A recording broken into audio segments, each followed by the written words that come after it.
ॐ शन्नो मित्रः शं वरुणः शन्नो भवत्पर्यमा शन्न इन्द्रो बृहस्पतिः शन्नो विष्णुरुक्रमः नमो ब्रह्मणे नमस्ते वायुः त्वमेव प्रत्यक्षं ब्रह्मासि त्वमेव प्रत्यक्षं ब्रह्म वदिष्यामि ऋतं वदिष्यामि सत्यं वदिष्यामि तन्मामवतु तद्वक्तारमवतु अवतु माम् अवतु वक्तारम्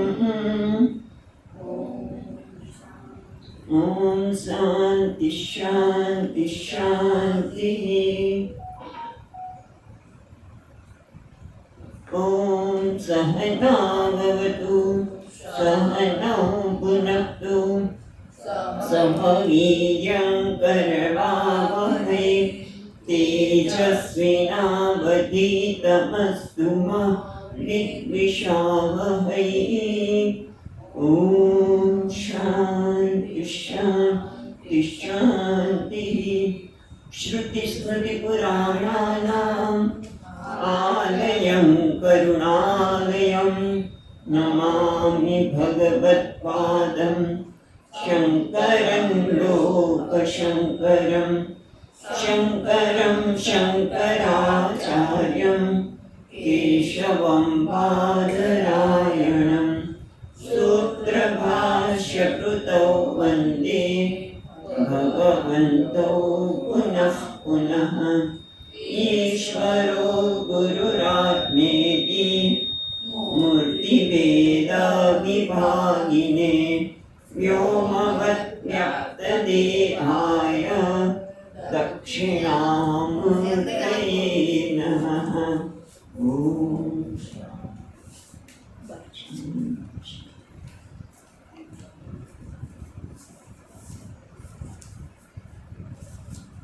श्रीहरिं परमानन्दम्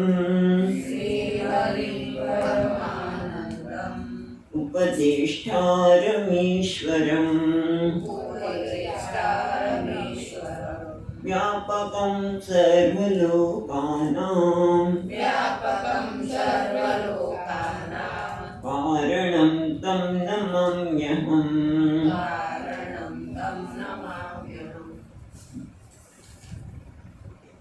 श्लोक आत्मा नित्यो हि सद्रूपः आत्मा नित्यो हि सद्रूपः देहो नित्यो ह्यसन्मयः तयोरेक्यं प्रपश्यन्ति किम् अज्ञानमतः परम्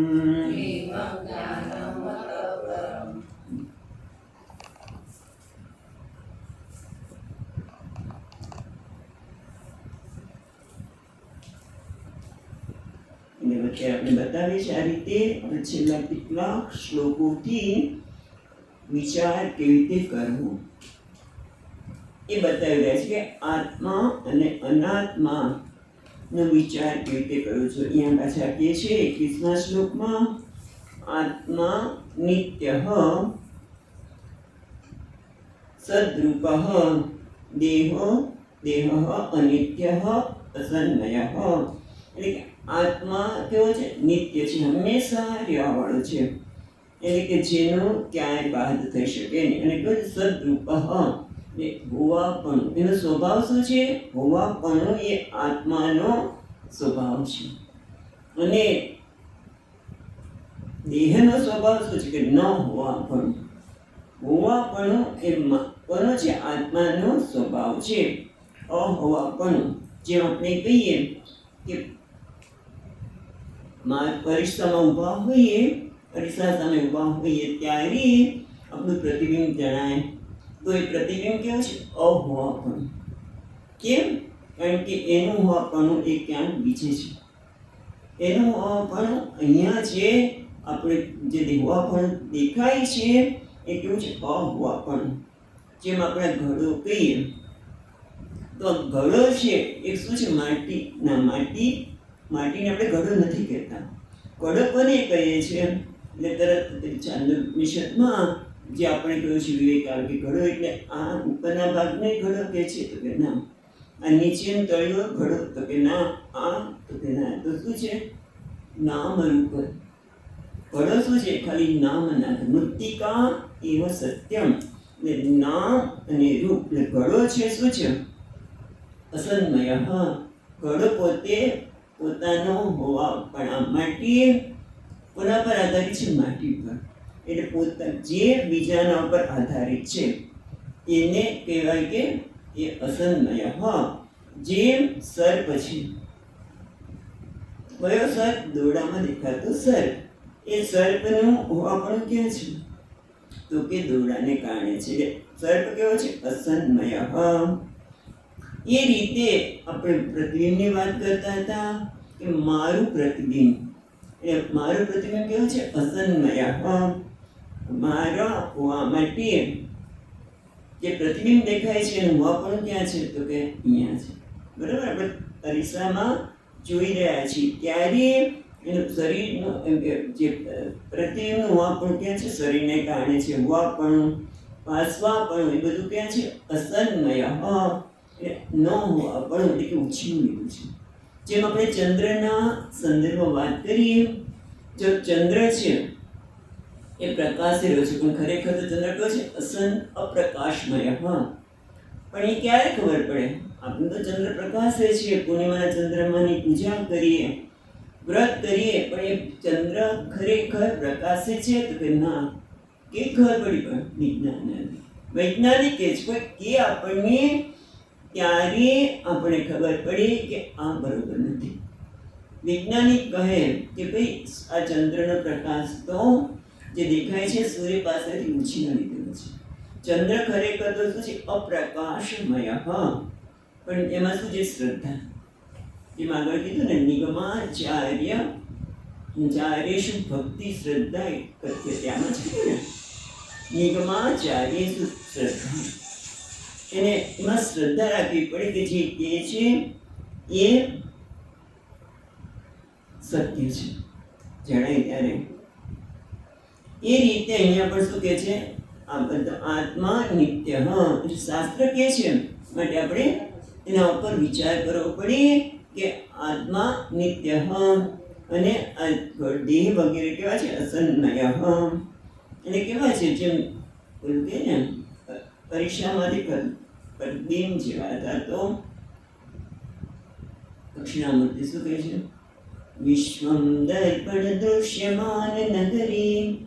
વિશ્વમ દર્પણ દૃશ્યમાન નગરી. આખું વિશ્વ કેવું છે? તો કે એ દર્પણમાં દેખાતી નગરી સમાન છે. પહેલાના વખતમાં આપણે આ દ્રષ્ટાંત મળીએ કે પાનવાળાની દુકાન પાસે મોટો અરીસો રાખ્યો હોય, એમાં લોકો પોતાના મોઢા જોતા હોય, અથવા તો ત્યાંથી આપણે ગાડી દોડતી દેખાય, બીજું ઘણું બધું જતું દેખાય, પણ એ ખરેખર ત્યાં નથી. અથવા તો ત્યાંની દ્રષ્ટિએ આપણે ગાડીમાં બેઠા હોય તો પછી જે ડ્રાઈવ કરતો હોય વ્યક્તિ કે તમને જરા અરીસો આમ કરજો ને. કેમ? અરીસામાં બધું દેખાય છે, પાછળથી આવતી ગાડી, રોડ, વૃક્ષો બધું જ, પણ એ ખરેખર એનું વાપણું ક્યાં છે? તો કે એમાં નથી, ક્યાં? બીજે છે. એટલે આ રીતે અહીંયા પણ કહે છે કે આત્મા નિત્ય. આત્મા નિત્ય છે એટલે કે એનું એને કેવું છે? સદરૂપ.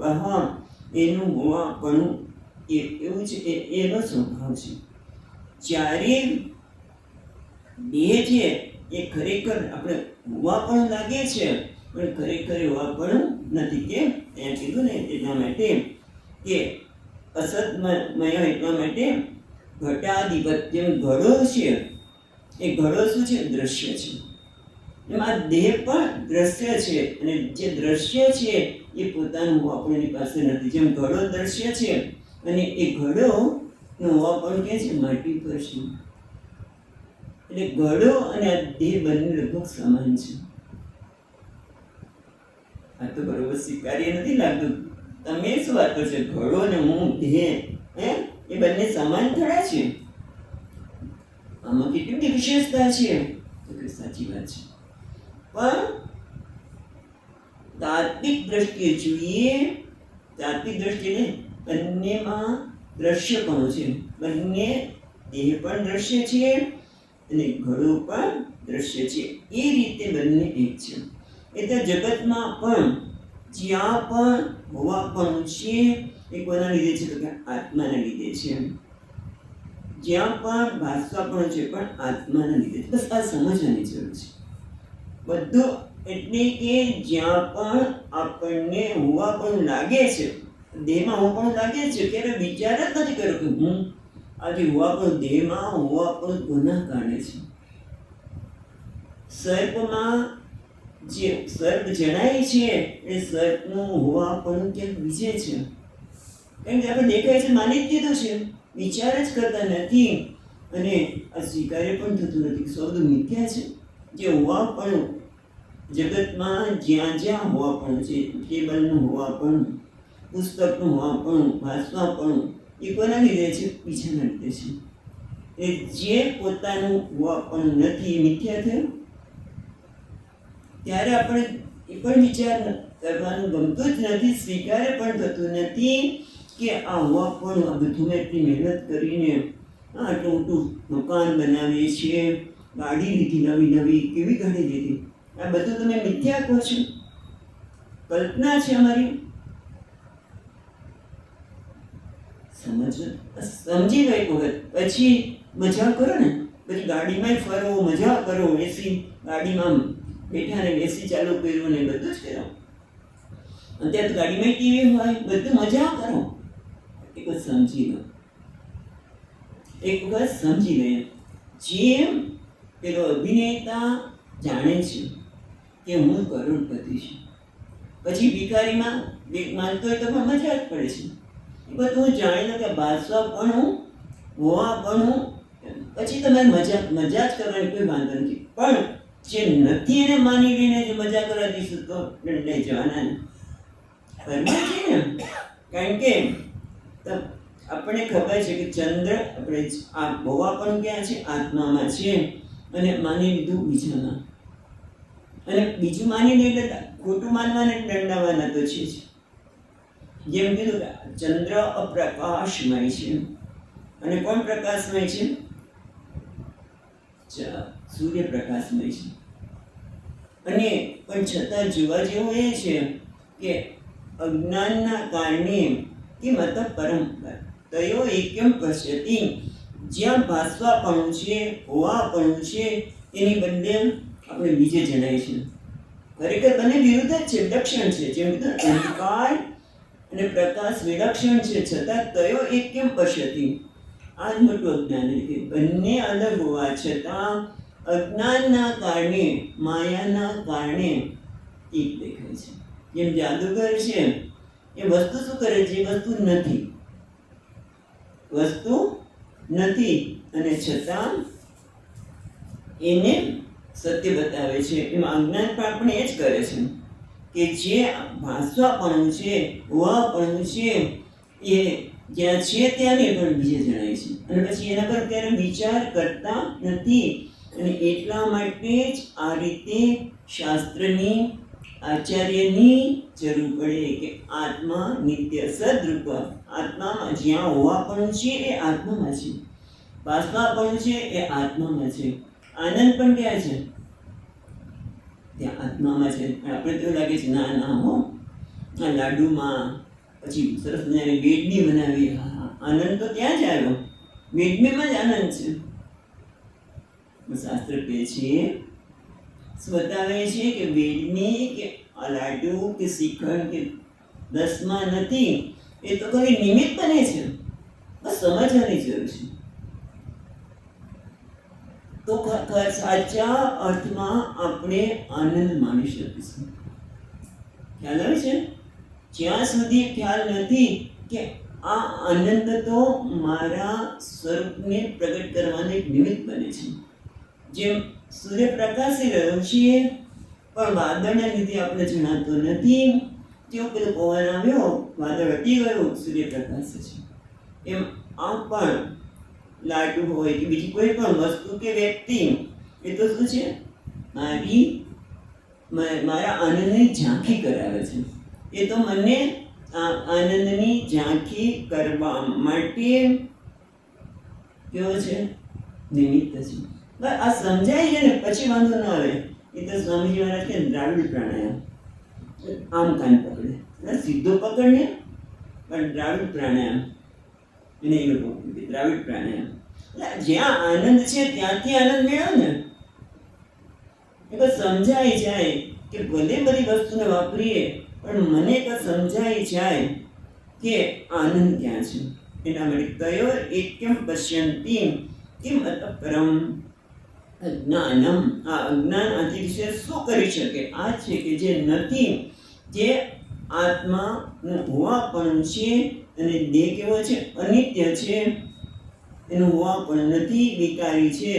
બાદ યોગ્ય છે કે કાલ થોડી વિસ્તાર જોયું તો આપણે કે અનિત્ય એટલે વિકારી, જે બાદ યોગ્ય છે, અને આત્માનો ક્યારે બાદ થઈ શકે નહીં, ત્યાં એને બાદ જણાય છે. અને એટલા માટે પાછું હજી આગળ વિવેક બતાવતા કહે છે કે નનો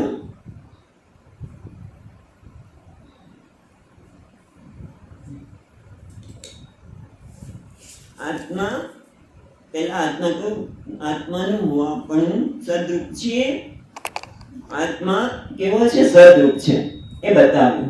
હવે આત્માનું ભાસવાપણું પ્રકાશમય, એટલે એમ છે નનો આત્માના પ્રકાશત્વ તમ કેમ નામ આવી. તમે આત્માનું ભાસવાપણું કહો છો, એટલે કે આત્મા જ્ઞાન સ્વરૂપ છે, પ્રકાશ સ્વરૂપ છે. તો એ આત્માનું પ્રકાશ સ્વરૂપ એટલે શું, એ આપણને અમે અહીંયા બતાવે છે. અહીંયા પ્રશ્ન દ્વારા ટીકાકાર વાત કરે છે, પણ કે છે હવે આત્માનું પ્રકાશત્વમ, જે સ્વચ્છ અને નિર્મળ છે, એ શું છે, અને બતાવતા 22મા શ્લોકમાં કહે છે આત્મનસ્ત પ્રકાશત્વમ યત પદાર્થવભાસનમ નાજ્ઞાદિ દીપ્તિવત દીપ્તિઃ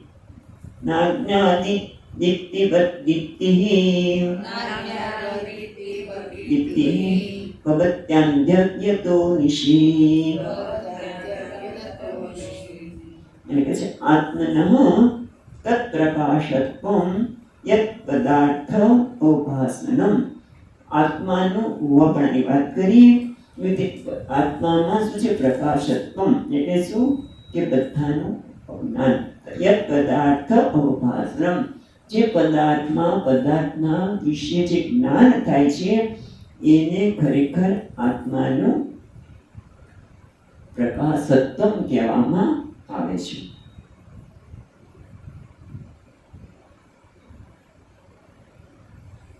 ન પછી નીચે નાજ્ઞાદિ ન અગ્નિ આદિ દીપ્તિવત પથ, અગ્નિ વગેરેની જે દીપ્તિ છે, પ્રકાશ છે, એના જેવું. કારણ કે આત્માને જે પ્રકાશ સ્વરૂપ કહીએ, આત્મા પ્રકાશત્વમ, એટલે પ્રકાશ એટલે દીવાનો જે કલ્પના આવીએ, એટલા માટે કે છે ના, પ્રકાશ એટલે કોઈ દીવાની જે પ્રકાશ નહીં. જેમ કે આંખ દ્વારા આપણને વસ્તુનું જ્ઞાન થાય. આપણા જીવ છે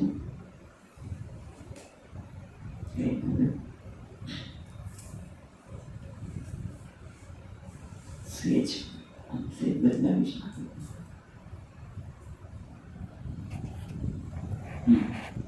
પછી ટેકો કરી દો.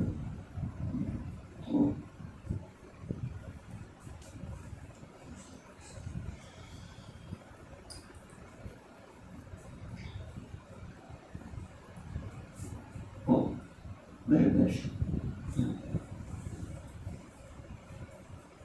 આત્માનું પ્રકાશત્વમ એટલે કે છે પદાર્થ અવભાસનમ. જેમ જગતની અંદર જાગ્રત અવસ્થામાં આપણે આંખ દ્વારા કોઈ વસ્તુને જોઈએ છીએ, કાન દ્વારા શબ્દ દ્વારા પણ વસ્તુનું જ્ઞાન થાય છે.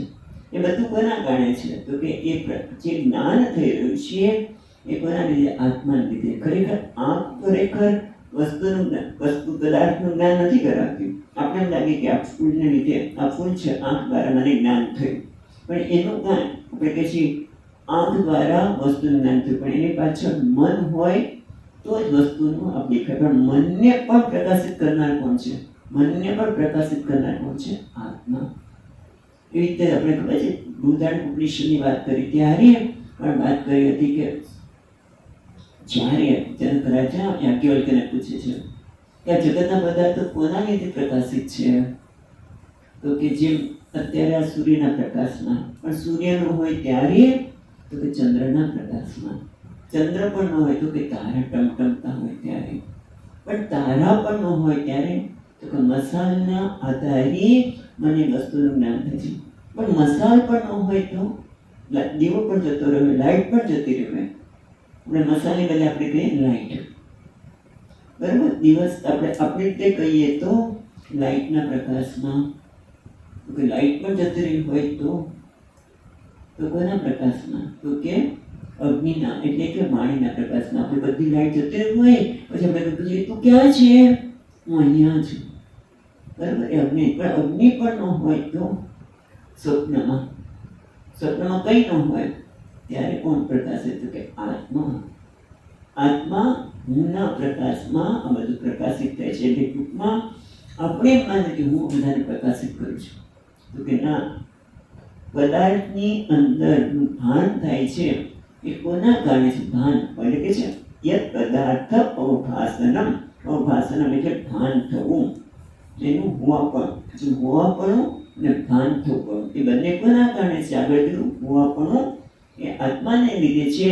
એ રીતે ભાન થવું કોઈ વસ્તુનું એ પદાર્થમાં નથી, પણ ક્યાં છે? આત્માના લીધે. આત્માના લીધે વસ્તુનું ભાન થાય છે. હવે એનો કોઈ દ્રષ્ટાંત નથી કે આપણે ભાન પણ ખેંચી શકીએ. ઘડામાંથી માટી કાઢી લઈએ તો ઘડું રહે નહીં, પણ એવું કોઈ આત્માના સંદર્ભમાં દ્રષ્ટાંત ન આપી શકે. માટે કહે છે ન અગ્નિ આદિ દીપ્તિવત. જેમ અગ્નિ વગેરે જે દીવો છે એ બધાનો પ્રકાશ જેવો આત્માનો પ્રકાશ નથી. એટલે જ્ઞાનમય જ્ઞાનાત્મક પ્રકાશ. કારણ કે અગ્નિ છે એ પણ ત્યારે ઓળખાય છે, વિદ્યુત છે એ પણ, વિદ્યુત વગેરે છે એ દૂર થઈ જાય. જેમ કે આકાશમાં વાદળમાં વિદ્યુત દેખાય પણ પાછી જતી રહે છે. જ્યારે આ એવું છે પ્રકાશ કે જે ક્યારેય જઈ શકે નહીં. એના માટે કહે છે કે આત્મા એ કેવો છે કે પ્રકાશત્વ, અને જેના લીધે બધી વસ્તુનું ભાન થાય છે. એટલે બીજા શબ્દમાં કહીએ પ્રકાશમાં એટલે જ્ઞાન સ્વરૂપ. કેવો છે? પ્રકાશમાં એટલે જ્ઞાન સ્વરૂપ છે. અગ્નિ વગેરે વિદ્યુત વગેરે જેવો પ્રકાશ નહીં, પણ પ્રકાશનો અર્થ કરવાનો છે અવભાસમાનમ. અવભાસનમ એટલે જ્ઞાન સ્વરૂપ. હવે આગળ કહે છે તદેવમ પ્રકાશ્ય પ્રકાશત્વાદિ વૈલક્ષણમ સતી અપી આત્મનાત્મા ભેદદર્શિતમ ઉપસંહરતિ સ્પષ્ટયતિ તયોઃ ભેદમ સ્પષ્ટયતિ. એટલે અત્યાર સુધી આપણને જુદી જુદી રીતે આત્મા અને અનાત્માનો ભેદ બતાવ્યો, વિલક્ષણતા બતાવી કે આત્મા ભાન આપણે ભાવરૂપ છે, એટલે સદરૂપ છે, હોવાપણું છે આત્મામાં, પદાર્થમાં અભાનપણું છે એટલે કે ન હોવાપણું છે. આત્મા પ્રકાશક છે, જ્ઞાન સ્વરૂપ છે, અને આ બધા પ્રકાશ્ય છે. જેમ ચંદ્ર છે એટલું જ પ્રકાશ્ય છે, એનું હોવાપણ, એનું પ્રકાશવાપણું પણ સૂર્યના કારણે છે, ચંદ્રમાં નથી. એમ અહીંયા પણ કહે છે કે પ્રકાશ્ય પ્રકાશત્વ વગેરે લક્ષણ દ્વારા જે બંનેનો ભેદ બતાવ્યો એનો હવે ઉપસંહાર આ 23મા શ્લોકમાં કરે છે. તો 23મો શ્લોક દેહોહમ નિત્યમ મૂઢઃ કૃત્વા તિષ્ઠ્યો અહો જનઃ મમ માયમિત્યપि જ્ઞાત્વા વતદ્રષ્ટૈવ સર્વદા. પાછા સમજાવે છે કે આત્મા કેવો છે? પ્રકાશક. અને આત્મા પ્રકાશક છે. આ જગતના પદાર્થો પ્રકાશ્ય છે. એટલે કે શું? આ પ્રકાશક કોને કહેવાય? જેને પ્રકાશ્યના ગુણધર્મ ક્યારેય પ્રભાવિત ન કરે. પ્રકાશક એ છે કે જે અસંગ છે, જે કોઈનાથી પ્રભાવિત થતો નથી. કારણ કે નીચે બધી વસ્તુ કેવી છે?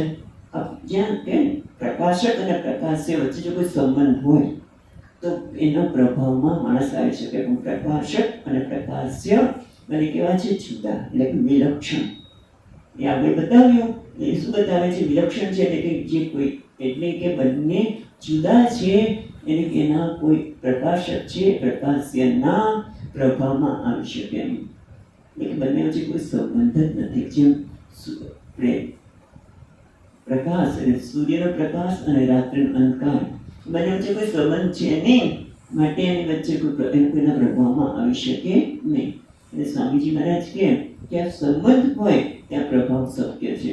અને સ્વામીજી હંમેશા સંબંધમાં કે શાળો હોય કે પુત્ર હોય, મોટે ભાગે આજે આ વસ્તુ વધારે જોવા મળે છે.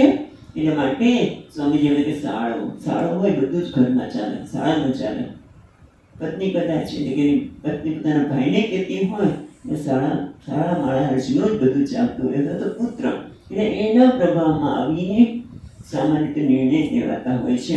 પણ અહીંયા કે છે એવું નથી, કારણ કે વિલક્ષણ છે. છતાં આવી વિલક્ષણતા હોવા છતાં પણ અજ્ઞાનના કારણે એ ઘટના ઘટે છે. તો કે છે દેહો અહમ ઇતિ અયમ મૂઢઃ ભૂત્વા તિષ્ઠતિ અહો જનમ. અહો આશ્ચર્ય છે કે જન તિષ્ઠતિ, કેવું છે? ઊભું છે એટલે આમ બરોબર, એને કંઈ થતું જ નથી. એને કંઈ તિષ્ઠતિ, એને કંઈ થતું જ નથી. જેમ 12મા ધોરણ આવ્યું, પરીક્ષા છે, પણ આ છોકરા કંઈ થતું જ નથી. તિષ્ઠતિ માટે એમ લાગે છે તિષ્ઠતિ કૃતકૃત્ય બુદ્ધ્યા નિર્વ્યાપારો.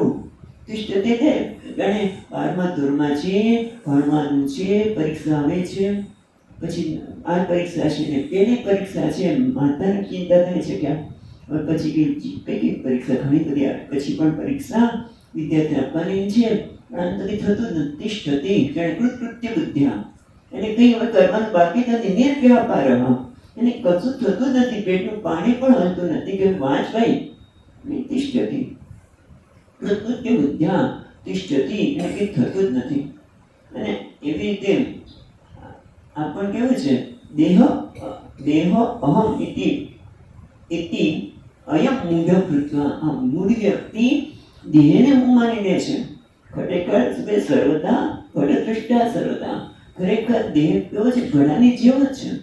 પણ છતાં એ ઘડા, આપણે વાત કરીએ ઘડાની જેવો છે એટલે દ્રશ્યની દ્રષ્ટિએ દેહ દ્રશ્ય છે, ઘડો પણ દ્રશ્ય છે. બાકી તાત્વિક દ્રષ્ટિએ, બાકી ઘડાની વિશેષતા અને દેહની વિશેષતાને લઈ શકાય નહીં. છતાં જે બહાર છે વિચાર જ કરતો નથી. દેહો અહમ ઇતિ, દેહ પાછા આવે ત્યારે મૂળ બની જાય છે. બાકી ઘડું હોય તેને હું નથી કહેતો, ટેબલને હું નથી કહેતો. જેમ બહાર બધું જગત, આ દેહથી બહારની જે કઈ વસ્તુ છે ત્યાં એનો કોઈ અવિવેક નથી, બધાને સ્પષ્ટ જ છે. એને હું નથી કહેતો. જેમ ઘણી વખત કહે ને કે બહાર તો બરોબર પરાક્રમી છે, પણ ઘરમાં આવીને મિયાની વીજળી.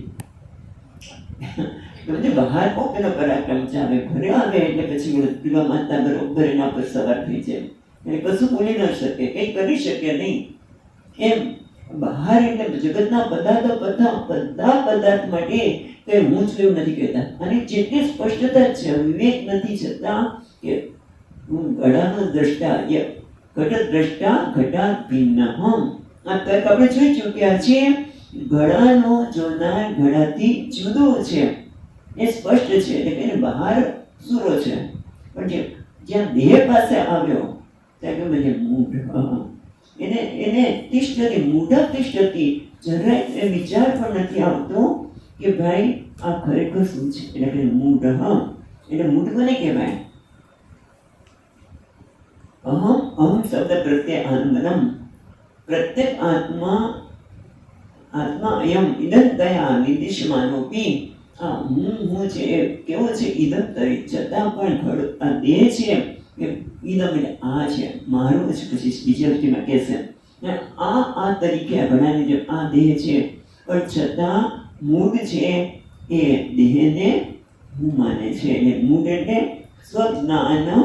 સ્વ અજ્ઞાન કાર્ય વિપર્ય મોહ વ્યાપ્ત, પોતાના સ્વરૂપનું જ્ઞાન ન થવું અને એના કારણે વિપર્ય જેને કહેવાય એને મોહ કહે છે. મૂળ એટલે જે મોહથી ગ્રસ્ત છે તે, મૂળ એટલે કોને કહેવાય? મોહથી ગ્રસ્ત છે તે, અને મોહથી ગ્રસ્ત છે એટલે કે પોતાના સ્વરૂપનું અજ્ઞાનના કારણે એને બીજો ખ્યાલ ઊભો થયેલો છે.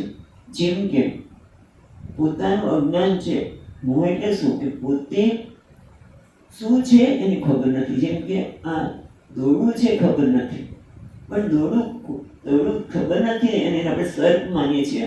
એક તો શું છે કે વસ્તુ જેવી છે એને તો ખબર નથી, પણ જે માને છે તે સત્ય માને છે.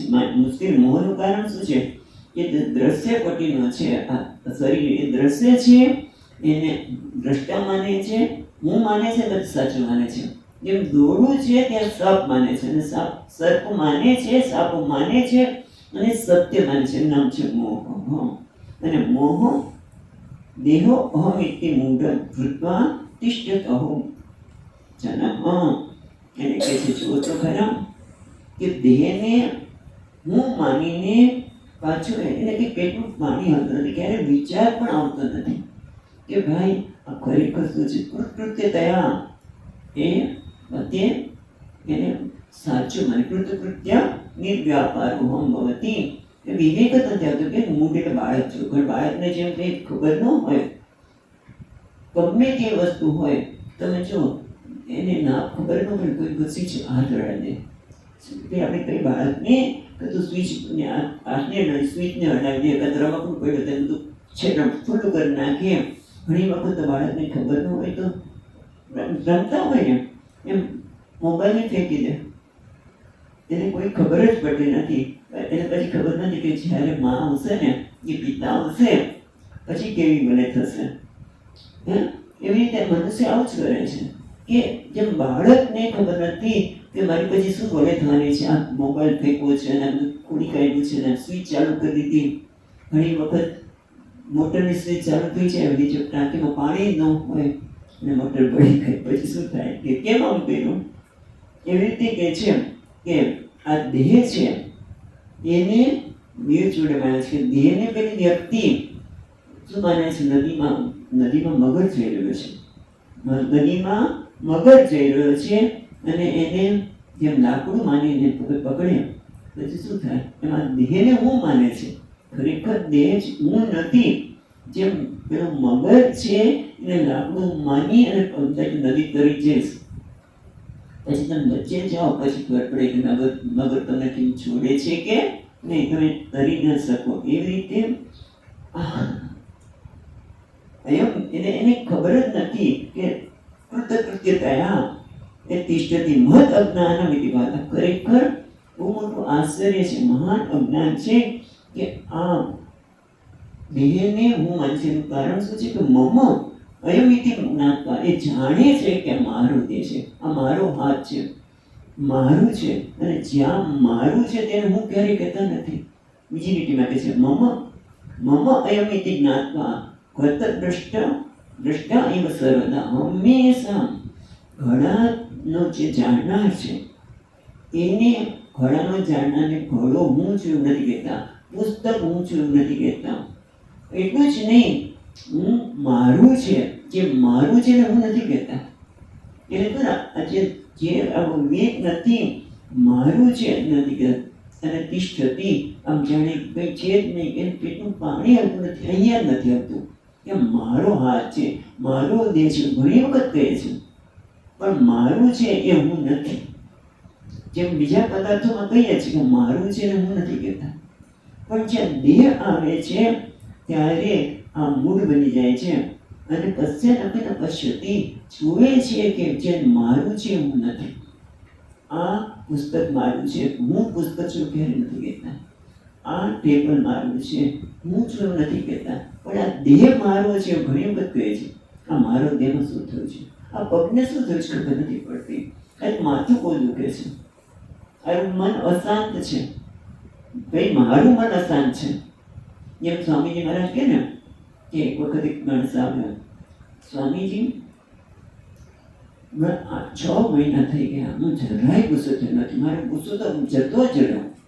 હું માનતો નથી. સ્વામીજી કે ના સ્વામીજી, મને ગુસ્સો આવતો હું તો શાંત થઈ ગયો છું, મને ગુસ્સો આવતો નથી, શાંત, હું માનતો નથી. સ્વામીજી હું વધારે બોલશો તો હું તો શાંત થઈશ, પણ તમે થશો. કેમ?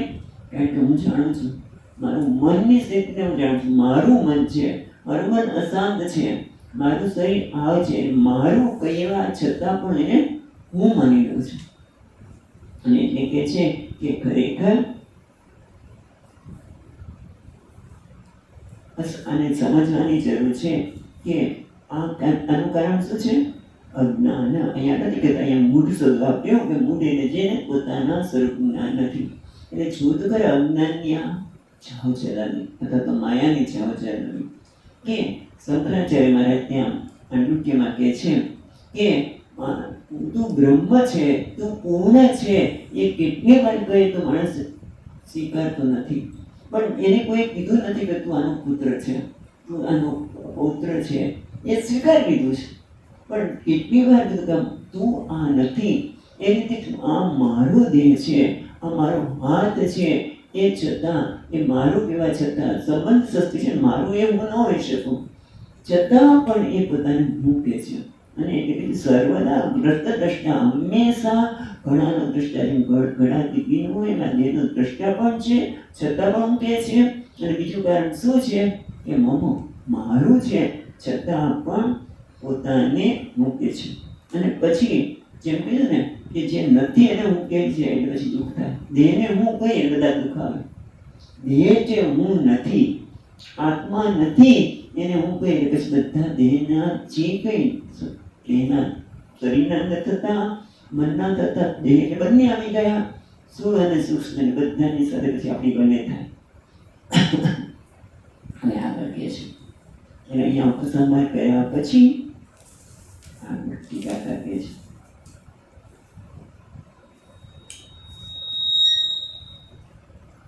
અને કહે છે નનુ એતસ્મિન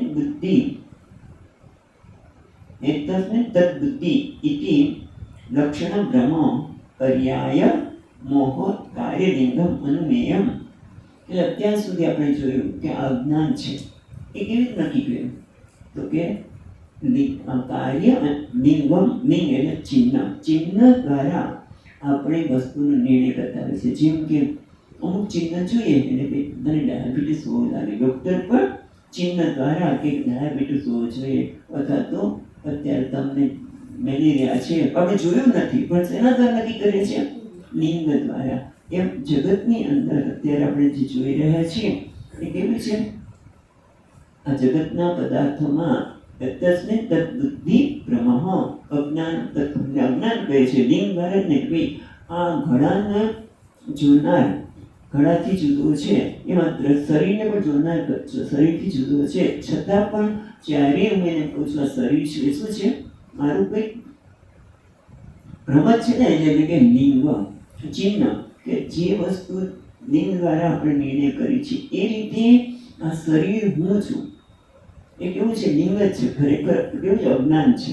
તસ્મિન તદ્બુદ્ધિ અજ્ઞાન. અહીંયા કહે છે કે તસ્મિન તદ્બુદ્ધિ લક્ષણ ભ્રમ. ભ્રમ કહો કે અજ્ઞાન કહો, કે જે વસ્તુ જ્યાં નથી ત્યાં એને જોઈ, એનું નામ ભ્રમ. આ દેહ એ આત્મા નથી હોવા પણ દેહનું નથી, પણ છતાં ત્યાં જોવું એનું નામ છે ભ્રમ. અથવા તો બીજી રીતે કહીએ કે જગતમાં સુખ નથી. એ ભ્રમણ માટે બ્રહ્મસૂત્રમાં બહુ આગળ બધી ચર્ચા કરે છે. અધ્યાસ, ભ્રમ કો, અધ્યાસ કો, એને અજ્ઞાન કો, બધું એક જ છે. તસ્મિન તદ્બુદ્ધિ, જે વસ્તુ જ્યાં નથી, જેમ કે દેહનું હોવા પણ દેહમાં નથી, ત્યાં જોવું શું છે? ભ્રમ છે. એ અજ્ઞાન છે. જ્યાં જગતમાં સુખ નથી ત્યાં સુખ જોવે શું છે? બ્રહ્મ છે. એ અજ્ઞાન છે. એની વાત અહીંયા કરી કે તારા જ મનમાં બ્રહ્મ પ્રવર્તે છે, અધ્યાસ પ્રવર્તે છે. પણ એવું કેમ છે? હું માનું જાતને હું બ્રહ્મ હોય તો જીવ કેમ માનું છું? તો બસ અજ્ઞાનના કારણે, અથવા તો ભગવાનને ખબર. સ્વામીજી હંમેશા કહે કે એવું કેમ માનું છું? ભગવાનને ખબર. બ્રહ્મ પોતાની જાતે જીવ કેમ માને છે? હું જો બ્રહ્મ હોઉં તો મને જીવ કેમ માનું છું? ભગવાનને ખબર. હું જો આનંદ સ્વરૂપ છું તો દુઃખી કેમ માનું છું? પણ ભગવાનને ખબર. એકદમ છટકી જવા માંગો છો? ના, આ વસ્તુ છે એ સમજવાની જરૂર છે. એટલે કે બ્રહ્મ છે અજ્ઞાન, બ્રહ્મ કો અજ્ઞાન કો અધ્યાસ. પણ એનું નિવારણ કેમ કરવું? મહત્વની વસ્તુ છે કે આમ કેમ છે એના બધાનું નિવારણ કેમ કરવું. એટલા માટે અહીંયા કહે છે કે તદ નિવર્તક કેમ આ જે અધ્યાસ છે એ તસ્ને તદ બુદ્ધિ, જે વસ્તુ જ્યાં નથી ત્યાં તેને જોવે. એને નામ બ્રહ્મ કો, એને અધ્યાસ કો, એને અજ્ઞાન કો. એ આપણે કેવી રીતે નક્કી કર્યું? લિંગ દ્વારા અને શાસ્ત્ર દ્વારા પણ. તો હવે પ્રશ્ન એ થાય કે તો એ બ્રહ્મને દૂર કેવી રીતે કરવો, અજ્ઞાનને દૂર કેવી રીતે કરવું? તો શું થાય? દૂર કરવા માટે શું જોઈએ? જ્ઞાન. અજ્ઞાનને દૂર કરવા માટે જ્ઞાન. અને કયું જ્ઞાન? કારણ કે આત્મા તો જ્ઞાન સ્વરૂપ છે. મેં તો કોઈનો વિરોધ જ કરતો નથી. આત્મા જ્ઞાન સ્વરૂપ છે, તો જ્ઞાનનો વિરોધ કરતો નથી કે બીજા કોઈને વિરોધ કરતો નથી. તો કયું જ્ઞાન છે? વૃત્તિ જ્ઞાન. અને એ જ્ઞાન કેવું છે એ આપણને હવે શરૂ કરે છે. એટલે 5 શ્લોક દ્વારા 5 શ્લોકમાં જ્ઞાન કોને કહેવાય? આત્માનું જ્ઞાન. એની વાત આપણને કરે છે. તો 24મા શ્લોકમાં જોઈએ. બ્રહ્મૈવાહં સમસ્સાંતઃ સચ્ચિદાનંદલક્ષણઃ નાહં દેહો શત્રુપઃ જ્ઞાનમ ઇત્યુચ્યતે બુધૈઃ. જ્ઞાનમ ઇતિ ઉચ્યતે બુધૈઃ. જે બુદ્ધિમાં, એટલે બુદ્ધિ એટલે જે જાણે છે, આત્માને જાણે છે તે બુધૈઃ એટલે પંડિતો, જ્ઞાની, એને આત્મા, એને જ્ઞાન કહે છે. કયા પ્રકારને જ્ઞાન કહે છે? તો કહે છે કે આત્મા બ્રહ્મ એવ અહમ શમઃ શાંતઃ સચ્ચિદાનંદલક્ષણઃ ન અહમ દેહઃ હિ અસદ્રૂપઃ જ્ઞાનમ ઇતિ ઉચ્યતે બુધૈઃ. જ્ઞાની અને જ્ઞાન પછી શું છે? બ્રહ્મ એવ અહમ, હું બ્રહ્મ જ છું. આ તો કેવી રીતે ખબર? હું બ્રહ્મ છું એ તો કેવી રીતે ખબર? તો કે છે અહમ શબ્દ પ્રત્યે આલંબનમ પ્રત્યેક આત્મા બ્રહ્મ એવ. હું બ્રહ્મ છે એટલે કયો હું? એટલે કયો હું? આ દેહને હું કહું છું એ બ્રહ્મ છે. તો કે પછી દેહમાં અહમ ભાવ જે ધરાવે છે એ હું, એટલે અહંકાર એ પણ હું છું. તો કે ના, એના દ્વારા જે લક્ષિત થાય છે એ બ્રહ્મ છે. એટલે કંઈક સામ્યતા હોય છે ને. જ્યારે હું એમ કહું છું કે હું બ્રહ્મ છું, ત્યારે આ દેહને હું જ્યારે બ્રહ્મ કહું ત્યારે બ્રહ્મમાં જે લક્ષણ ઘટે છે એ દેહમાં ઘટે છે કે કેમ? જેમ આપણે વાત કરી છે કે પેલું ઘેટું સિંહણ બચ્ચાને જન્મ આપીને મરી ગયું અને પેલા ઘરવાળે ઘેટા સાથે મોટું કર્યું. અને એ ઘેટું પોતે સિંહ હોય છતાં બધાને ઘેટું માને છે. ઘેટું સિંહ માને તો પછી એક ખોટી વાત છે. ઘેટું છે એમ કે હું સિંહ છું, પોઝિટિવ થિંકિંગ કરો, એમ હું બ્રહ્મ છું એવું પોઝિટિવ થિંકિંગ કરો. તે પોઝિટિવ થિંકિંગ તમે હંમેશા કહ્યા સ્વામી દયાનંદજી મહારાજ કે પોઝિટિવ કે નેગેટિવ થિંકિંગને પણ યથાર્થ વિચાર થિંકિંગ. પોઝિટિવ પણ નહીં, હું ઘેટું છે, હું બ્રહ્મ સિંહ છું, હું જીવ છું અને બ્રહ્મ છું, તો એ કંઈ કામ ન લાગે. પણ જે છે એ વિચાર કરું તો ક્યારે થાય કે એ પ્રકારના ચિહ્નો લક્ષણ ઘટે ત્યારે. પેલા ગીતાને કીધું સિંહ છે, તો એક ઘેટું છે સિંહ કહે તો કંઈ ન થાય. પણ સિંહ છે પણ છતાં પોતાની ઘેટું માને છે તો એનો લઈ જાય સિંહ પકડીને. બોલો કે છોડી દો પણ તો લઈ જાય. અને ક્યાં નદીમાં લઈ ગયો, નદી પાસે. પછી જુઓ, તારું મોઢું છું અને મારું મોઢું છું. એને સામ્યતા બતાવે કે તું તારું મોઢું છો, આ કેસ વાઈન તારામાં દેખાય છે, ત્રાડ પાડ, નથી પાડી શકતો. ફરી વાર ત્રાડ પાડ, હા મારો અવાજ પણ ત્રાડ જેવો છે. એટલે જ્યાં સામ્યતા જણાય તે આપણે ખબર પડે કે હું એ છું. એટલે દેખાતી પોતાની કીટ માને છે પણ છતાં એ સિંહ છે. એ રીતે આપણે પણ વિચાર કરીએ કે હું બ્રહ્મ છું, એવું કેવી રીતે ખબર પડે? તો એના માટે તો આપણે એનું કંઈક બ્રહ્મ એટલે શું? જે ચૈતન્ય સ્વરૂપ છે, જે કે છે આગળ કે જ્યારે બધાનો નિષેધ કરીએ, આ શરીર હું નહીં, હું મન નહીં, આ બુદ્ધિ પણ એનો બધા જે પ્રકાશક છે, ચૈતન્ય છે, એ બ્રહ્મ છે. સત્ય અસ્તિ, જગતમાં જ્યાં અસ્તિ ભાતિ પ્રિય, એ બ્રહ્મ છે. અને મારામાં પણ, આ દેહમાં પણ જે હોવાપણું છે, મનમાં પણ હોવાપણું છે, બુદ્ધિમાં પણ હોવાપણું છે, એ રીતે હોવાપણું, પછી ભાષવાપણું અને પ્રિયપણું, એ બ્રહ્મ છે. કે નહીં કે આ અહંકાર બ્રહ્મ છે. બુદ્ધિ એ બ્રહ્મ નથી, પણ એનો જે પ્રકાશ છે, અસ્તિ ભાતિ પ્રિય, જે બ્રહ્મમાં જે લક્ષણ ઘટે છે, એ લક્ષણ પણ મારામાં જે છે એટલે શુદ્ધ ચૈતન્ય એ હું છું. અને પાછળ કેવું છે? સમમ એટલે સત્તા પ્રકાશાભ્યામ સર્વ ભિન્ન. સમય એટલે સમમ એટલે બધામાં સમાન હોવું. જગતની કોઈ પણ વસ્તુ તમે જુઓ, કોઈ સમાન નથી. અને કે સમમ બ્રહ્મ એવ અહમ સમમ. સમમ એટલે સમાન. જગતના કોઈ પણ પદાર્થ જુઓ સમાન નથી. આંગળીઓની જે ફિંગરપ્રિન્ટ છે ને, જ્યારે તમે પરદેશ જાઓ કે ક્યાંય પણ, તો તમારી આ આંગળીના બે અંગૂઠાના પણ બંનેની ફિંગરપ્રિન્ટ સમાન નથી. કોઈ વસ્તુ સમાન નથી. ઇવન આંગળીની પણ લે, ચીનો, કાનની બૂટ લે, પણ એ સમાન નથી. બે આંખ પણ સમાન નથી. તમે જોજો, આંખમાં પણ ક્યાં થોડી ફેર છે. કોઈ વસ્તુ સમાન નથી. અને આ કહે છે સમમ, સમમ એટલે શું? એ સ્વામીજી મહારાજ કહું કે તમે વિચાર કરો, સમાન કોઈ પણ વસ્તુ, એટલે કોઈ વસ્તુ ભગવાનને સમાન નથી. એટલે ભગવાનની કહેવાય ને બુદ્ધિમત્તા, કે જો કે કોઈ વસ્તુ બે આંગળી સમાન નથી, એટલે તો બુદ્ધિમત્તા કહો અથવા તો ત્રિકાળ જ્ઞાન કહો. ભગવાન ત્રિકાળ જ્ઞાની છે. કે આ હાથની જે ફિંગરપ્રિન્ટ છે, કોઈ પણ વ્યક્તિની, આ એકની નહીં, દરેક વ્યક્તિ, એટલે ભૂતકાળમાં આવી કોઈની હતી નહીં, વર્તમાનમાં પણ કોઈની સાથે સરખાવી ન શકાય, અને ભવિષ્યમાં પણ નહીં હોય.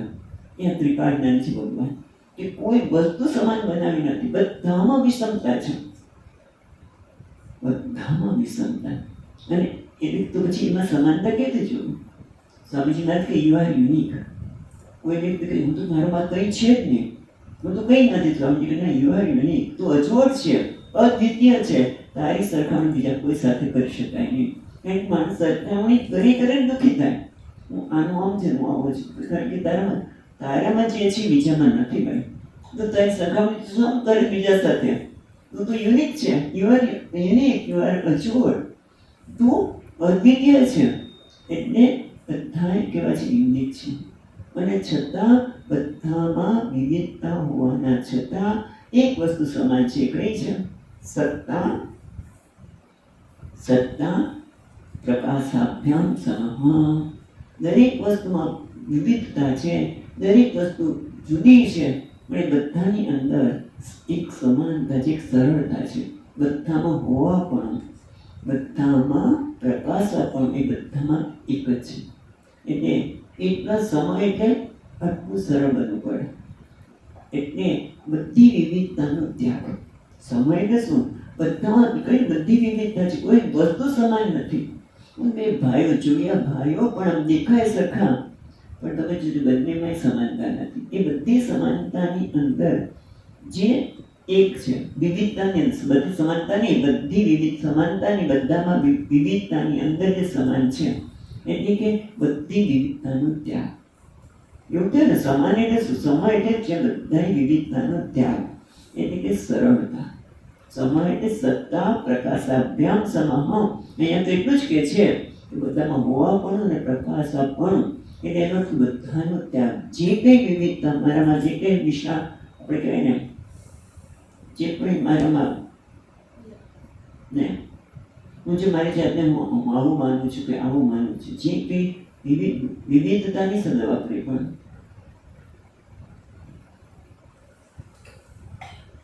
હું કંઈ છું, મારામાં જે કંઈ વિશેષતા, જે કંઈ વિશેષતા, એ બધી વિશેષતાનો ત્યાગ કરો. એટલા સરળ બનવા પડે કે કોઈ પણ પ્રકારની વિશેષતાથી મારી જાતને ન ઓળખાવ ત્યારે સમૂહ, એટલે કે બધી વિશેષતાનો ત્યાગ એટલે સરળતા. એટલું સરળ કે જે હું બહાર છું એવું જ અંદર છું. એથી પણ આગળ જોઈએ સરળતા એટલે કે જેની કોઈ જરૂરિયાત જ નથી. પોતે કોઈ વિશેષતા દ્વારા પોતાને ઓળખાવવા માંગતો નથી, એટલે નામ સમહ. સરળ એટલે જ કોઈ વિશેષતા જરૂરિયાત જ નથી. એટલે સુધી કે આપણે કોઈના પર આપણું કાર્ય કરવા માટે કોઈના પર દબાણ કર્યું, એ કોઈ બધું દબાણથી કંઈ કંઈ કરવાની એને આવશ્યકતા નથી. જે છે, જેવો છે, હું છું એ બરોબર છે. નમ સમહ એટલે સત્તા પ્રકાશાભ્યામ સમહ. જેમ આપણે સમ માટે ધીમે ધીમે કરી શકાય. બધામાં બધા સ્ત્રી પુરુષ બધામાં વિવિધતા છે, પણ મનુષ્ય તરીકે જોઈએ તો સ્ત્રી પુરુષમાં વિવિધતા છે, વ્યક્તિમાં વિવિધતા છે, પણ મનુષ્ય તરીકે એક છે. મનુષ્યથી પણ આગળ જઈએ તો જીવ તરીકે સમહ. એનાથી પણ આગળ જઈએ તો પહેલા આપણે જોયું મનુષ્યમાં વિવિધતા, આપણે સ્ત્રી પુરુષમાં વિવિધતા છે, પણ મનુષ્ય તરીકે બધા એક જ છે. પછી એનાથી પણ આગળ મનુષ્ય અને પશુ જુદા, મનુષ્ય અને વૃક્ષ જુદા, પણ એ બધાના જીવ તરીકે બધા જીવાત્મા છે. જીવાત્માથી પણ આગળ બધા આત્મા છે. તત્સત્તા સ્વસ્તિ ભાતિ પ્રિય, એનું નામ છે સમહ. એટલે આત્મા કેવો છે? બ્રહ્મ એવ અહમ સમહ શાંત. શાંત એટલે નિરસ્ત નિરસ્ત સમસ્ત ઉપાધિપાદ વિક્ષેપાદી વિકાર શૂન્ય. શાંત એટલે વિક્ષેપાદી વિકાર શૂન્ય, જેમાં કોઈ પણ પ્રકારનો વિક્ષેપ નથી. અને વિક્ષેપનું કારણ શું છે? આ ઉપાધિને હું માનું. એક વખત હું આ ઉપાધિની સાથે હું માનું એટલે પછી હું જુદો, બીજો જુદો, એટલે વિક્ષેપ આવવાનો જ, સરખામણી થવાની જ. અને જ્યાં સરખામણી થાય ત્યાં વિક્ષેપ આવે. એટલે નિરસ્ત સમસ્ત ઉપાધિપાદ વિક્ષેપાદી વિકાર શૂન્ય શાંત.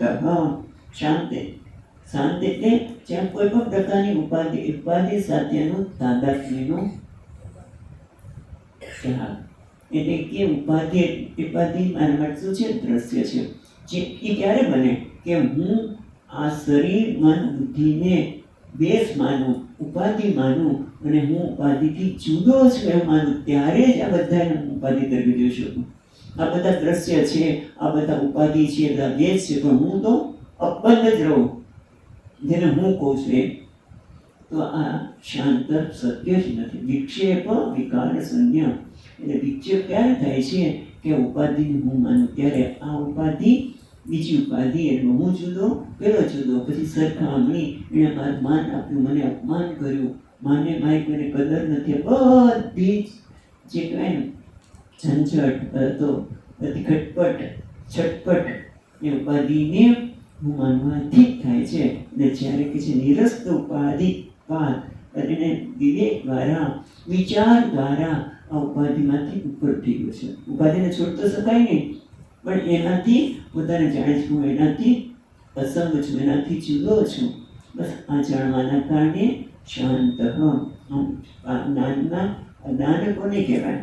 જે જ્ઞાની માને છે જ્ઞાનને, એ જ્ઞાન કોને કહેવાય? તો કે આ જે પોતાને બ્રહ્મ માને છે, સમહ શાંત સચ્ચિદાનંદ લક્ષણ, એ બધા કામે જોશે.